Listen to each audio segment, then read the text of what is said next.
भगवान की उत्पत्ति है। हर पुराण में अपने अपने हिसाब से अलग अलग दिया गया है।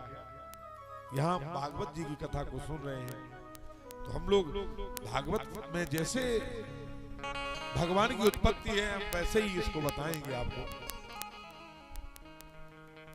तीनों देवताओं ने तप किया, ब्रह्मा विष्णु और रुद्र। तपस्या के बल से तप बल शंभु करें संहारा, तप बल प्रपंच रचें विधाता, तप बल शेष धरे मही भारा, और तप बल विष्णु सकल जग त्राता। इस संसार में स्त्री हो, धन हो, पद हो, प्रतिष्ठा हो, ये सब कुछ तपस्या से मिलता। बगैर तप के कुछ नहीं। न स्त्री मिलती, न संतान मिलती, न धन मिलता, न वैभव, न पद, न प्रतिष्ठा, न मान, न सम्मान। ये सब तप से मिलता है संसार में। भगवान ब्रह्मा ने तपस्या से सृष्टि को करने का सामर्थ्य पाया। ब्रह्मा ने सृष्टि की, 5 जगह सृष्टि की। 4 प्रकार की सृष्टि है भगवान ब्रह्मा की। कौन कौन सी है? उद्भिज, स्वेदज, जरायु और अंडज। 4 प्रकार की भगवान ने सृष्टि की। अंडज माने अंडे से पैदा होने वाले जीव। जितने भी आकाश में उड़ने वाले पक्षी हैं और धरती पे रेंग के चलने वाले जीव हैं, छिपकली से लेकर के बड़े बड़े मगरमच्छ, घड़ियाल, ये सब रेंग करके चलते हैं। सांप भी रेंग करके चलता है। तो रेंगने वाले जितने भी छिपकली हैं, गिरगिट हैं, रेंग के चलने वाले गौए हैं, ये सब रेंग के जो चलते हैं और आकाश में उड़ते हैं जो पक्षी, वो सब अंडा दे के ही पैदा होते हैं। अंडज है। तो जी अंडज है। दूसरे कौन है? उद्भिज। जैसे पानी बरसता है, बरसात में तरह तरह के कीड़े पैदा हो जाते हैं। कोई हरा, कोई लाल, कोई पीला, कोई जीप जैसा, कोई ट्रक जैसा, कोई ट्रैक्टर जैसा, कोई ट्रॉली जैसा। नाना प्रकार के मॉडल है दुनिया में भगवान ने कैसे कैसे बनाए। कोई हेलीकॉप्टर जैसा, कोई हवाई जहाज जैसा। आप यकीन नहीं मानोगे, कई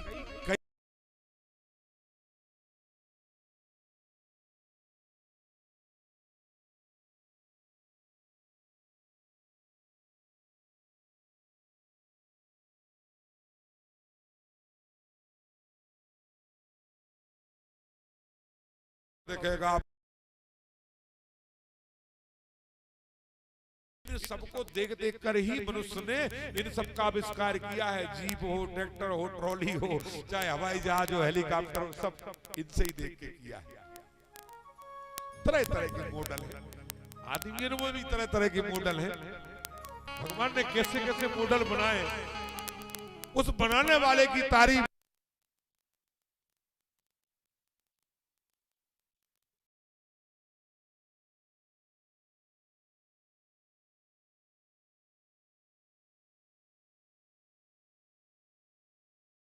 भगवान ने दूसरा बनाया ही नहीं। उसकी बड़ी कारीगरी है, बड़ी कलाकारी है।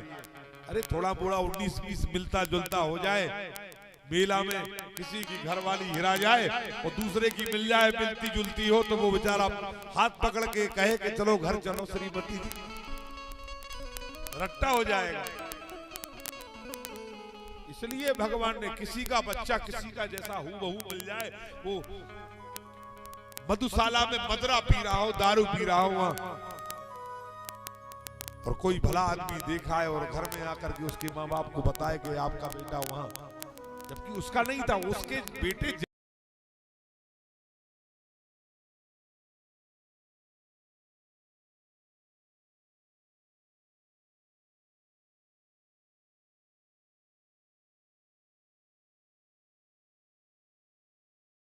बना दिया। आकार है बनाने वाला, वो मिलता जुलता भी नहीं है। आंखें मिल जाए, नाक मिल जाए, शकल मिल जाए, अकल मिल जाए। एक संत कहते हैं पाग भाग बुद्धि प्रकृति वाणी और विवेक। पाग भाग बुद्धि प्रकृति और विवेक। अक्षर होते न एक सम देखे पुरुष अनेक। न किसी का भाग एक जैसा हो सकता है, न किसी की शकल एक जैसी हो सकती, न किसी की अकल एक जैसी हो सकती। बुद्धि और विवेक। अक्षर होत ना एक सब देखे पुरुष अनेक। महाराज इसलिए भगवान ने तरह तरह के मॉडल बनाए। भगवान ने 5 जगह प्रकृति सृष्टि की, 5 जगह 4 प्रकार की। जल चर थल चर नव चर नाना। जल चर थल चर जल चर थल चर नव चर नाना। जल चर थल चर नव चर नाना।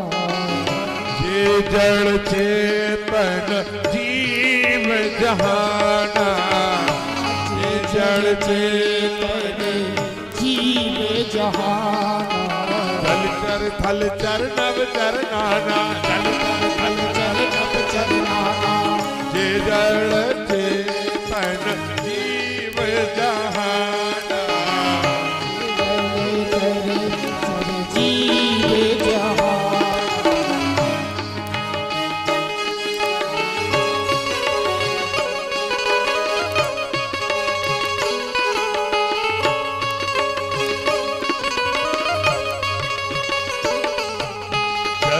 चर थल चर नव चर नाना।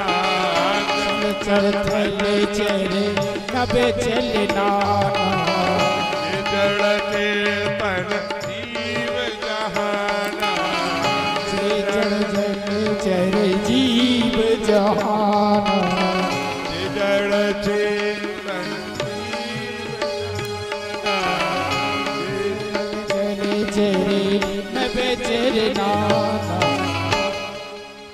जल चर थल चर नभ चर नाना। जी जड़ चेतन जीव जहाना। 5 प्रकार 5 जगह भगवान ने सृष्टि की। ऐसी भगवान की सुंदर सृष्टि। सुखदेव जी कहते कि हे राजा परीक्षित, उसी क्रम में ब्रह्मा के पुत्र महाराज मनु, मरीच के कश्यप, ये सृष्टि बढ़ती चली गई। ब्रह्मा ने सबसे पहले मनु को पैदा किया। मनु से पीठ से शत्रुपा देवी को पैदा किया। दोनों का विवाह हुआ, पाणी ग्रहण हुआ। दोनों का पाणी ग्रहण संस्कार कराया गया। दोनों का पाणी ग्रहण हुआ। राजा मनु ने 3 कन्याओं को पैदा किया। आकुति देवहूति प्रसूतिश्च विश्रुता। एक का नाम आकुति, एक का नाम प्रसूति, एक का नाम देवहूति। महाराज एक का नाम आकुति, एक का प्रसूति, एक का देवहूति। प्रसूति नाम की मनु की जो कन्या है वो दक्ष प्रजापति के लिए ब्याही गई। आकुति ऋषि नाम के प्रजापति को ब्याही गई और देवहूति कर्दम ऋषि को ब्याही गई। 2 पुत्र हुए। एक का नाम उत्तानपाद हुआ, एक का नाम प्रियव्रत। प्रियव्रत महाराज बड़े थे, छोटे का नाम उत्तानपाद था। उत्तानपाद का मतलब होता है उत्तम कार्य करने वाला। उत्तानपाद की 2 रानियां थी। एक का नाम सुनीति था, एक का नाम सुरचि था। दोनों रानियों में खटपट होती थी, झगड़ा होता था। सुमति और कुमति एक साथ एक घर में नहीं रह सकते। जहाँ सुमति होगी वहां कुमत नहीं रह सकती, और जहाँ कुमत होगी वहां सुमत नहीं रह सकती है। अच्छाई और बुराई एक साथ नहीं रह सकती है। झगड़ा होता था। एक दिन बड़ी रानी को अपना घर छोड़ करके जाना पड़ा, छोटी रानी के कारण, क्योंकि कुमति सुमति को खत्म कर देती है। आज की जमाने में कुमति बड़ी पावर है, सुमति नहीं है, क्योंकि सुमति की खुराक आदमी कम कर रहा है, इसलिए वो कमजोर पड़ गई है। कुमत को खूब खिला रहा है, खूब खिला रहा है कुमत के लिए, इसलिए वो तगड़ी हो गई है कुमत। कुमति का भोजन क्या है? अनाचार, व्यभिचार, भक्ष का भोजन करना, अनीति अधर्म मार्ग पर चलना, ये सब सुमति का भोजन है। और सुमति का भोजन क्या है?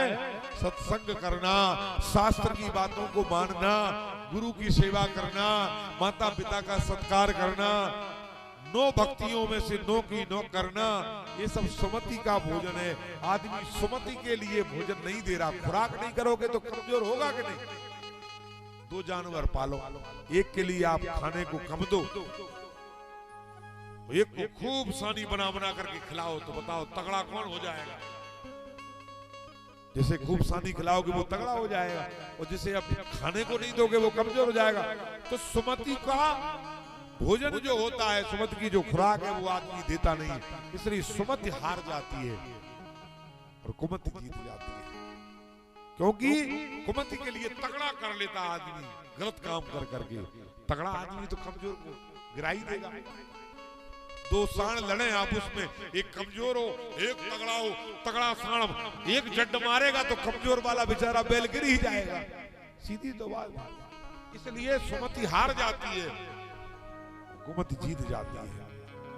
वरना तो सुमति को हराने वाला कोई दुनिया में नहीं। सत्य कभी पराजित नहीं होता। सत्य परेशान जरूर होता है, लेकिन पराजित नहीं होता। विजय अधर्म की नहीं होती, विजय तो धर्म की होती है। लेकिन धर्म के मार्ग में परेशानी बहुत होती है। सुखदेव जी कहते कि राजन, बड़ी रानी को एक दिन घर छोड़ के जाना पड़ा।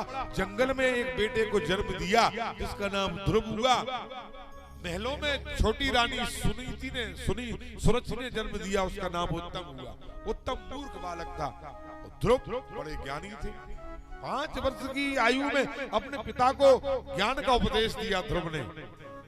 एक दिन राजा ध्रुव उत्तान बाद अपने पुत्र ध्रुव को गोदी में बिठाल करके भोजन करा रहे थे। छोटी रानी को बड़ा बुरा लगा, क्योंकि धर्म के लिए अधर्म देखना नहीं चाहता। यही तो विरोध है धर्म और अधर्म का, कि अधर्म ये नहीं चाहता है कि धर्म हो। यही तो विरोध है, और क्या है? अच्छाई और बुराई का विरोध है। अच्छे काम नहीं होना चाहिए।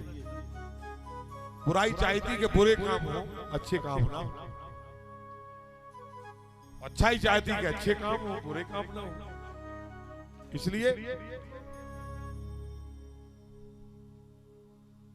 जो छोटी रानी थी सुरक्षी, उसने उसके हाथ पकड़ करके ध्रुव को जमीन पर गिरा दिया और घर से निकाल दिया। जा अपनी माँ से पूछना कि तेरा पिता कौन है। ये तो मेरे उत्तम के पापा है, ये तो मेरे उत्तम के पिताजी हैं। गोदी में जल्दी से लाए और ले दुलार करना है तो इन्हें कर लो जो तुम्हारा है। ये तो जंगल में हुआ है, क्या पता किसका है। ये भेद जो है ना, हमारा तुम्हारा तेरा अपना पराया, जिस दिन आदमी सीख जाता है उसी दिन आदमी के अंदर कुमति आ जाती है। ये ऐसा आता नहीं है जीव, आता है बिल्कुल पानी की तरह निर्मल आता है। धूम गिरा जिम डाबर पानी,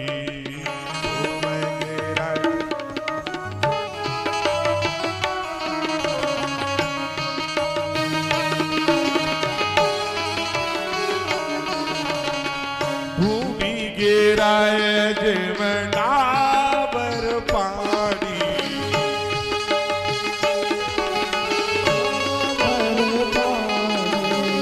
जस जीवन माया पिटानी, माया लपटानी, जस जीवन माया पिटानी, माया लपटानी, गिराए जिम डाबर पानी।